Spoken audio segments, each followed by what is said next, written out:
আমি সাথে আরেকটি রেসিপি রান্না করেছিলাম, ওইটা ছিল কাঁচা টমেটো।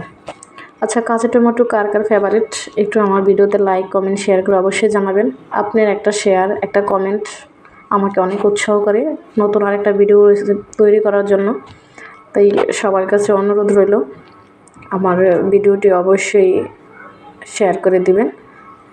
আর সাথে রান্না করেছিলাম ফুলকপি, ওগুলো আমার একটা রেসিপি ছিল। আজকে মেহমান ছিল, তো ওরা বেশি সংখ্যক লোকই একটু শীতের সবজিটাই বেশি পছন্দ করছে, যার কারণে আমি সবজিগুলো একটু বেশি অ্যাড করেছি। আর মুরগি মাংস ওগুলা পরের ভিডিও